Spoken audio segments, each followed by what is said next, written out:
is going to answer it beautifully. So, yesterday and today, what was going on behind the scenes of those tests you ran was actually a pretty severe calculation. That t-test statistic that you were calculating, the t that kept popping up in the two-sample t-test, if you remember from yesterday, that thing looks like this.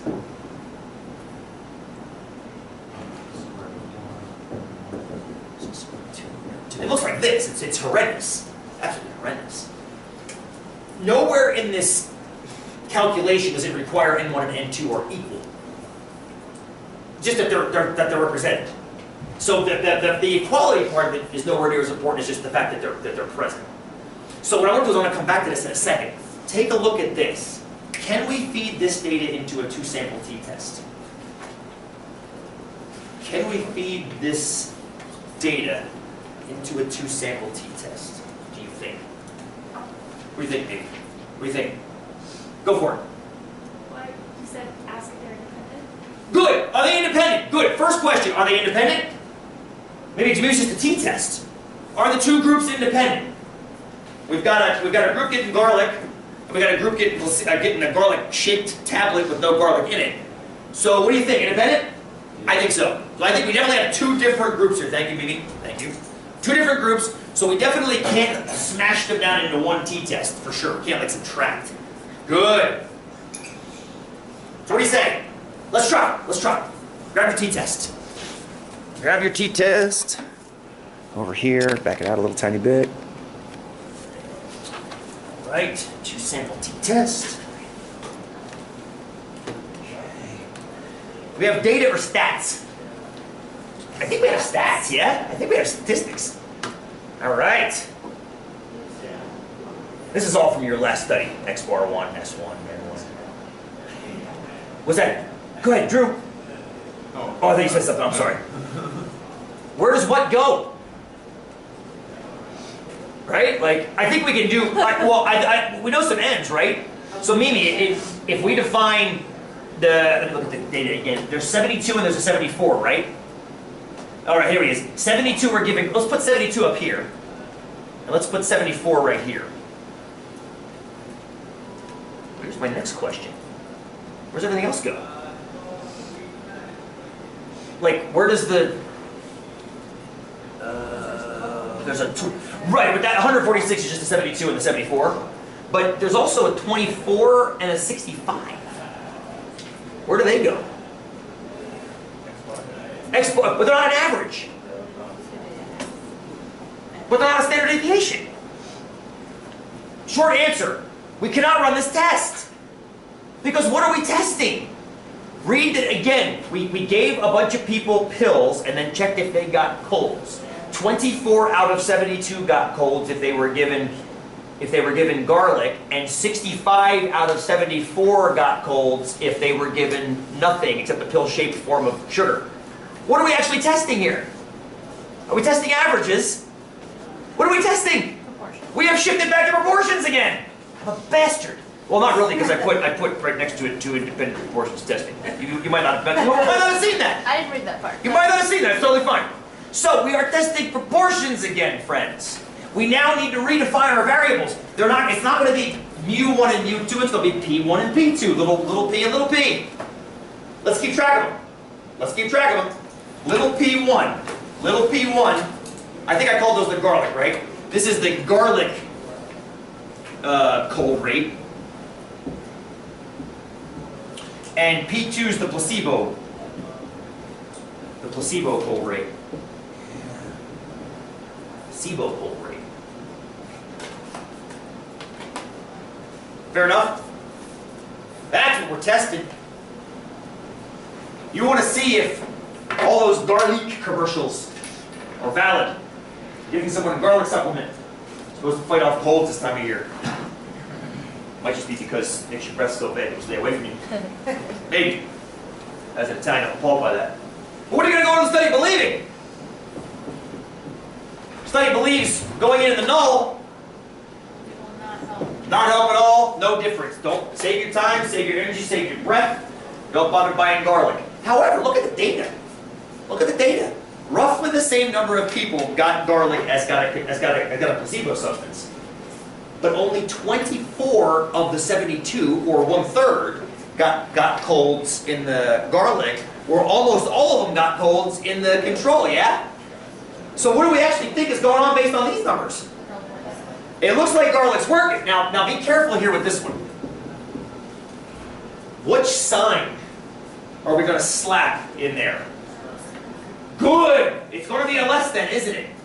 Because if garlic's working, the cold rate of garlic users should be less than the cold rate of the non-garlic users. Does that make sense? Yeah, I love what you said, Cassie. You said garlic's working, and I think sometimes when we say working, we think something's better. When we think something's better, we think something's more. Why? Because we're Americans. But we have to remember that mathematically, working in this case means the rate of cold is actually lower. He said, I know, look at that. Look at that, thrilling, I know. All right, so let's test it.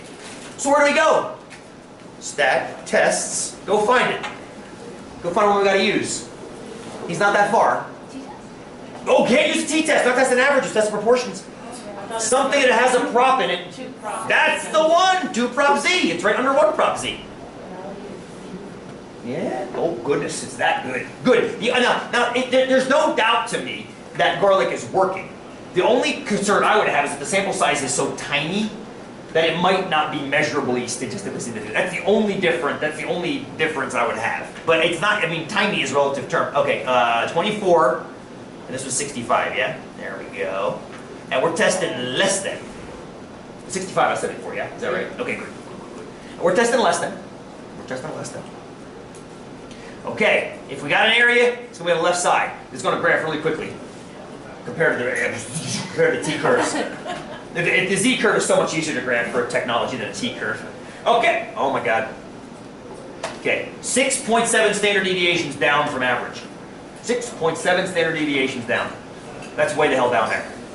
That essentially makes me believe, this curve right here is trying to make me believe that the garlic and the non-garlic cold rates are the same.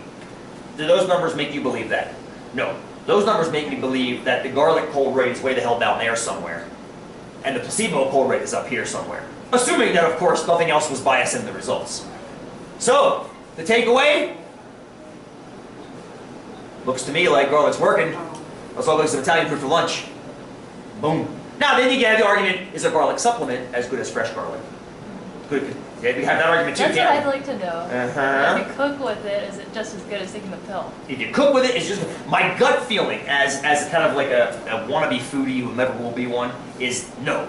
I guarantee the fresh is better, but only because as soon as you process something, it begins losing its volatile ingredient. Flaxseed oil is a perfect case of this. Flaxseed, I didn't know this. So flaxseed oil, my acupuncturist years ago said, oh, you should put more flaxseed oil in your diet. So I went and bought a bunch of flax seeds and started mixing them in my bread and started eating it. And I told her, she's like, that's adorable, and your colon likes that an awful lot. But you're not actually getting the oil because your body can't break the seed down. I'm like, oh, sweet. So I went to the store and bought a bottle of flaxseed oil and started drinking that, like a couple of teaspoons of that every day. And I went back to see her. She's like, that's better than just eating the flax seeds. But flaxseed oil is so volatile that it loses quite a bit of its nutritional value just by sitting on the shelf.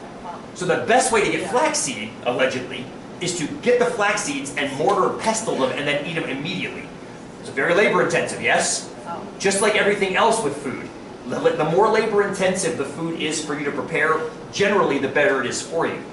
Fast food, because that's one of the big arguments against fast food, is that fast food started life months ago in some factory and then gets shipped in a processed form, losing nutrients. This is why I get so happy in the summertime when I watch my son go out, rip an ear of corn off one of our corn stalks and bite into it immediately. You can't get much more vitamin content than that because it hasn't had a chance to lose any of the vitamin content yet.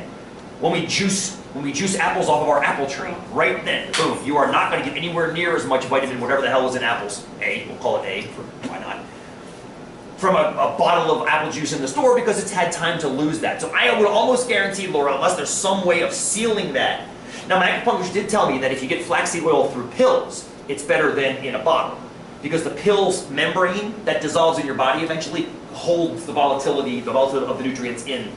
But she still says it's best to get fresh. But you've heard that for years, haven't you? Fresh food's better than processed food. The closer you can get to the actual source of the food, the better the nutrient value is. So the more and more and more you process food, like processed white flour, processed refined sugar, the more you can get to the close heart of the food, the more the natural nutrients you're getting. Although there's some stuff that there's only nutritional value in cooking, like spinach. Spinach, raw spinach, there's no nutritional value. None? None. You're pretty much, it's like lettuce. But, Oh, so you're saying it's roughage if you don't cook it. right. So basically, there's nutritional value, but not in a vitamin form. It's a Right. cleansing form. To get the vitamins Raw that you want to spinach. get from spinach, which I've never And heard like this. garlic, if you cook it too hot, I've read that destroys a lot of the nutritional value too. is, right, like garlic, you want to This it's like is a it's game changer, Rosie, for me. Because I eat raw spinach like every right? No, that's every like, 3 days. that was a thing that food industry got hippies and everybody. Hang on. Like, ooh, my spinach. See, now you're in my backyard. My spinach. Literally and sandwich. figuratively. Yeah. Spinach. We're gonna get data on this When one. you cook it- We're gonna test this data on Tuesday. We're gonna test this. We're gonna test this data on Tuesday.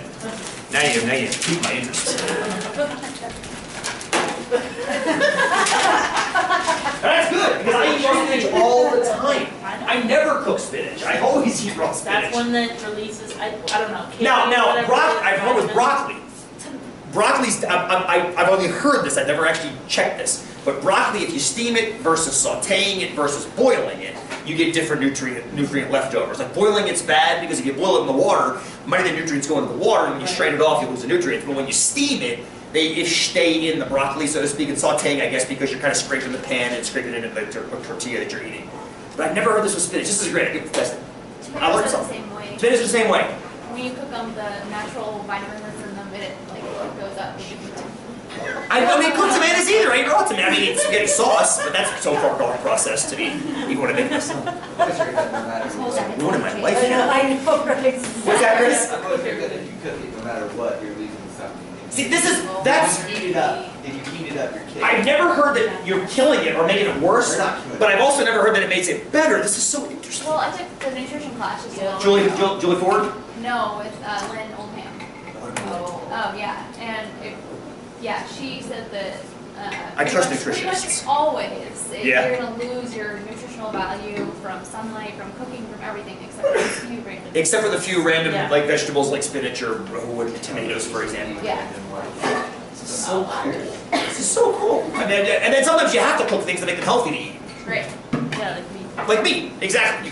You have to cook it. So I mean, I guess you don't have to. My son and I watch Bear Grylls sometimes. And, there's a snake. I'm going to eat these because I'm starving and I have to want my butt. And then raw spinach. So I mean, this is so cool though with the raw spinach. I mean, seriously, for like I'm 40 years old. For 40 years, I've been eating spinach raw. I did a project on it. I thought it was just so funny that, I mean, It's I remember amazing. like 9th grade was when everybody started sending me their raw spinach was a big So amazing. craze. So amazing. And it's, So I got some homework and you got some homework. My homework is to find this data set or 2 or 3 or 4. That's my homework. Your homework, bring questions on 2-parameter testing for Monday for me, or Tuesday for me. Whatever the hell I see you again. Tuesday for me. And I will try, between now and then, I'm going to try and get done sooner than later to get these templates built into your homework. I'm going to try my damnedest. So now that we kind of like these templates, I'm going to go back in and kind of try to drop them in your homework sets. Fingers crossed. Also, if Yes. if you're buying fruit that's from like California that's Yes. not local, it's better to buy frozen. Because it locks the, yeah, because if you're sitting in a truck, Yeah. they're just evaporating Air nutrients, and the basically, sunlight. Yeah. So my grandma served me frozen spinach as opposed to fresh out of the garden. Maybe it was doing me a favor. Maybe possibly. It's possible how long it's been sitting out there. Right, it depends. I mean, fresh spinach, how long is fresh? And spinach is nice because it tends to go bad pretty quickly. It does. I mean, you get those little loopy leaves pretty quickly. They wrinkle. I don't They, like they that. wrinkle, they get wet, they get the smell. It smells funny when they start going bad. So this is why I love all summer long we grow spinach in the garden. I mean, it grows so quickly here. You can just get new going, but it's changing my worldview. Hi. Yes. You don't? Oh, let's give it back to you. You're only going to eat God, my thing. Oh, is the normal too? Sure.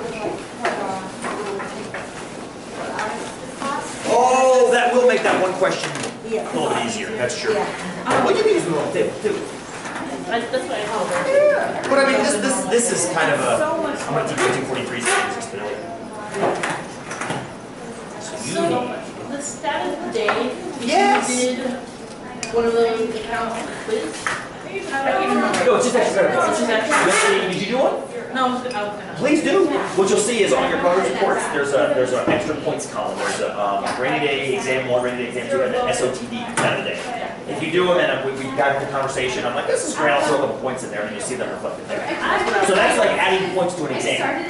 So suppose you got a 46 and you get 4 out of the It's pure extra credit. How many points for each Saturday? I do like 1 per, but there's like 100 postings. I think I posted 120 postings. You get on any of How those. long time? I'm doing it for 2 years. Okay. And literally, I It like, all stays up there. I just stayed up there forever. Yeah, my point is you can go back. I started it right before I joined 105 the first time, Yeah. so it's been running for like 2 years now. So yeah, I have no time. You know that, Chris. It's crazy, I'm doing your 105. Oh, gotcha. Because for one of my science You and need to have a math. 100 level or something? Well, it's in the, one of my required. But 244 doesn't Math, count? science, yeah, no, this one counts also, because I have to have 3 of my Ah! actual math. So that are over and 243, above. 244, But 105. Yeah. There you go. Well, it says 3 that are 105 and higher. So I skipped 105 and did 111. Right. And then I did 243 and 244. Why can't you count 1? So Yeah. I'm counting 111, but I'm counting 105 as one of my science math. You're going, it's clever. Yeah, so. Clever, like the unscience science class. Yes, exactly. Well done, well done, very clever. Here. Hey man, if that's a system, Yeah. that's a system. We can play with it. Sean, so what if the P equals 0 Gotcha. P equals 0 means it's so small it's not measured. I have to like. Point work, oh oh oh oh 'cause I don't oh like. oh. Oh, yeah. Yeah, it's You don't so do anything. long. Yeah, like, Four decimals. it's like meat too, that's it, but Yeah, yeah, great question. it's definitely good. Sean. Yep, you'll also see that when you're out like 4 and 5 standard deviations, you'll often